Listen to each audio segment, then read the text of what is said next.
So my last video, I don't think I'm going to top it with this, but I wanted to explain because in my writings and some of the notes I got, I use the word gray area, black area, and light area, or dark area, light area, and gray area. But the gray area is always typed, written, said as gray area, gray part, gray. I don't use dark or light for white and black. And people are probably like, what the hell is up with these colors? Well, they're metaphors. Gray area would have been like how cocaine was legal, like I think it was in the 70s or 80s. Before that, a gray area might be alcohol. You could, like, for instance, during Prohibition, could a person drink alcohol? Yes, it was perfectly legal for a person to drink alcohol during the height of Prohibition. A lot of people don't know that. You could. If you wanted to drink booze during Prohibition, you could. Cops could, everybody could, judges could.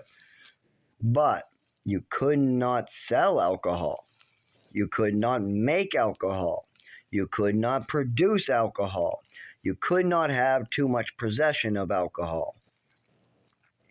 So that would be a gray area. Me drinking in 1921 might be, or 1922. Oh my God, my memory's off right now. Anyways, if I was to have a drink during Prohibition, that would be considered a gray area. If I was got a prescription for a doctor for cocaine and got stoned, that would be a gray area. If I got a Percocet from a doctor today and I didn't really have severe pain, or the doctor was just pushing them on me, that would be a gray area. If I went and sold a bag of K2 out of my convenience store and it was perfectly legal to sell at that time, that would be a gray area. If I'm selling Viagra as natural supplement boner pills, but there's a little tiny cause in the laws that allow me to do so, even though there's other laws that tell me that I have to get in trouble if I'm selling Viagra. So with all this stuff going on, those are called gray areas. You're not doing the right thing, you're not doing the wrong thing. The problem with some of these gray areas are people do the wrong thing and mix it in there. Like, for instance, the Viagra pills. If you want to sell that in a supplement, okay, that's an interesting gray area. I see why that might be allowed, but they're not labeling it. How about if somebody that can take all those supplements wants that, but they don't know there's Viagra in it? That could be dangerous. That gray area became dangerous because you're not notifying the customer of what's in it. Has nothing to do with the Viagra being in the boner pill.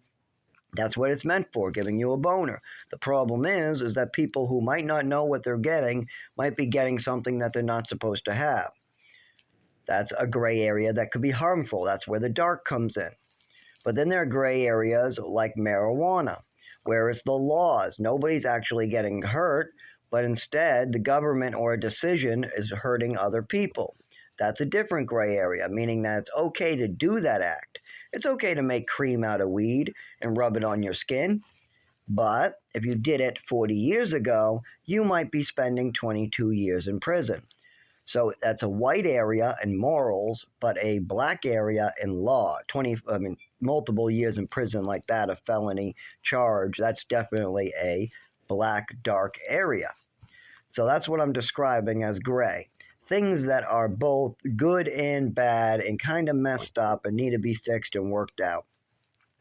And like, for instance, right now, there's the hemp bill, 2018 hemp bill, basically made all marijuana legal, and all they did is change the meaning of hemp.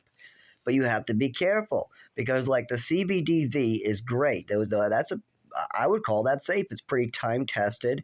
It has been in a lot of the old school hemps that were sold in the market. But then you have stuff like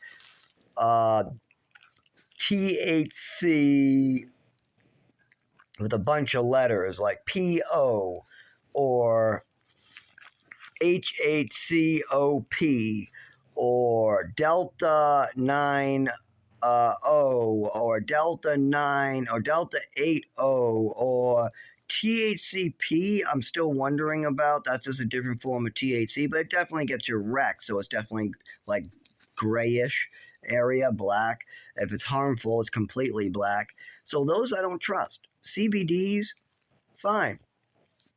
D9, THC in low doses, or regular marijuana in low doses, Fine, I'm okay with that. I'm okay with small, regular doses of regular marijuana.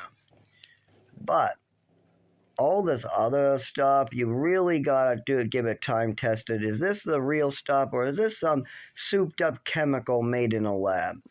So that's a gray area for sure. There are a lot of whites in this. If you go into the hemp industry, there are some white areas. But then there's also some dark areas, gray areas. The hemp industry is all different. So you got to be smart about that industry. And one thing I am. Like if I was going to make a cream, it's CBD full spectrum, and then a tiny, tiny bit of straight regular THC from the plant, not from the laboratory.